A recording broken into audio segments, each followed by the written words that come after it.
Hi guys, welcome back to the channel. So we have some Diddy updates. It looks like he's about to be indicted. The story is developing right now and it doesn't look good for him. He's had his 8th lawsuit by somebody who knew him in the 90s, a fashion student, accusing him of all sorts. And Kim Porter's name was brought up.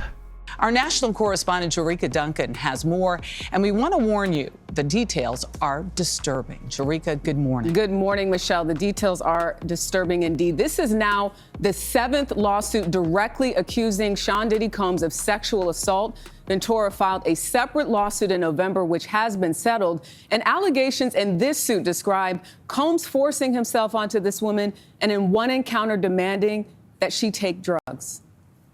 April Lampros, according to documents filed in New York County Supreme Court, says she met Sean Diddy Combs in early 1994 while she was attending the Fashion Institute of Technology in New York City. She says Combs promised her mentorship, invited her to parties, and showered her with gifts. But according to the filing, those gestures became abusive, and Combs began to show a terrible temper and often threatened Lampros. She alleges 4 encounters with Combs, including one in 1995, where Lampros says Combs raped her in a New York City hotel, and then another incident that year where she alleges an attendant witnessed Combs sexually assault her in a parking garage. According to the documents, when Lampros tried to distance herself from Combs, he retaliated by having her fired from her job at a restaurant. Lampros is now the 2nd woman this week to file a lawsuit against Combs. Combs is currently facing several cases with similar accusations, all of which he has denied. So more cases against him continue to be filed. These are all civil cases, but now he may face criminal charges. So this latest alleged victim is speaking about how she was forced to take drugs. So in one particular incident, she spoke about how she was forced to engage in sexual activity. And she brought up Kim Porter's name and said that they were both forced to take ecstasy. So several of these cases involve SA. And the potential criminal charges has nothing to do with Cassie and what happened with her because the statute of limitations has passed. But when it comes to sexual offences, there are some statute of limitations that apply in the state of New York. But there are some offences of that nature that don't have any statute of limitations. Some of these people say they have video evidence, Little Rod for example, so perhaps there's evidence that have emerged from the recent raids. So federal investigators are preparing to bring the accusers of Sean Diddy Combs before a federal grand jury in New York City, according to a report. Plaintiffs who filed civil lawsuits against Combs have been notified by investigators that they could be brought in to testify before a grand jury. 2 sources confirmed to the outlet that federal prosecutors are working on preparing for the case to be presented to a grand jury. The move will signal a major escalation in the Fed's ongoing investigation into the Bad Boy Records mogul. Combs has been named in 8 civil suits since November, including 7 directly accusing him of SA. One of the lawsuits, filed by his ex-girlfriend, Cassie Ventura, was settled just 1 day after filing. So Cassie may very well be one of these witnesses that are called. And the fact is, even if they don't come forward to the police themselves, the alleged victims, the state of New York still has a duty. If there's evidence that the law has been broken, there's evidence of SAs and that kind of thing, the state themselves can prosecute. The alleged victims didn't go to the police, they didn't come forward, and that could be for a number of different reasons. Mainly because of the power he had, because of who he was, his wealth. He can get the best lawyer to get out of anything. As we saw how he got out of the nightclub shooting, for example. He can get out of a lot of things with the best lawyers. I mean, he hired Johnny Cochran, for goodness sake. So he definitely had the means to get out of any situation. And of course, there were rumours that he is linked to the feds, an informant or whatever you call it. So that could be a huge reason why he has gotten away with everything up until now. A spokesperson for the Homeland Security Investigations declined to comment to the outlet on plans for a grand jury, but said the investigation remains ongoing.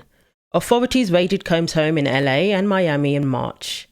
At the time, sources indicated that the rapper was subject to a federal probe related to trafficking, money laundering and illegal drugs. So one of the sources said it's much bigger than just these lawsuits. So federal agents are in possession of video taken inside Combs's residences, though it was unclear if the footage was seized during the raids or was obtained during questioning, a source told the outlet.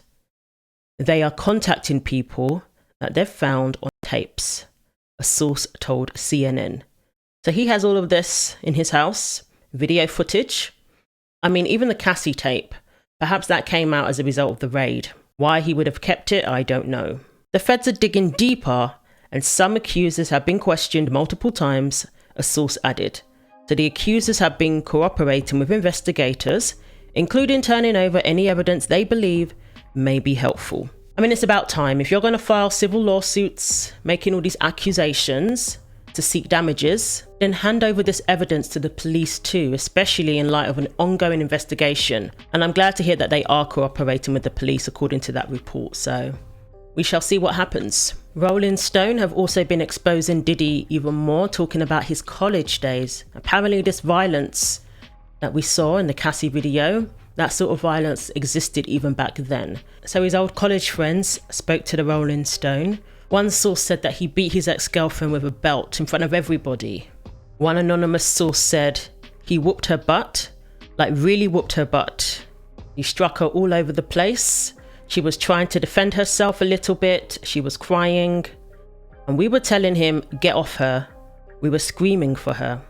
A separate source, who was also a student at the time, recalled a belligerent Combs shouting outside of Howard's Harriet Tubman quadrangle and hearing other women alert people in a panic about what was allegedly taking place. Puff is out here acting crazy. He's beating her, the eyewitness claimed fellow students were saying. The unidentified former girlfriend declined Rolling Stone's request for comment. Wow, so they called him Puff even back in college. He went to Howard University in the late 1980s. Now, he did begin his music career at Uptown Records at a very young age, so. And in more bad news for Diddy, his Sean John glasses have been pulled from shelves. So first they stopped selling it online, and now they're removing it from the stores, from the American Best Contacts and Eyewear. So America's Best, they contacted all of the major retail outlets and instructed them to remove the eyewear and to remove all displays of Sean John glasses. If confirmed, America's Best, one of the 5 largest retail brands owned by National Visions Holdings, would be the latest company to ditch a Combs affiliated brand amid his growing legal troubles. So the indictment reports are still developing. Hopefully it's true and we shall see what happens. But time will tell, and I think we're going to see a lot more be revealed. So let me know what you think. Thanks for watching. Take care of yourselves, like and subscribe, and I'll see you in the next video.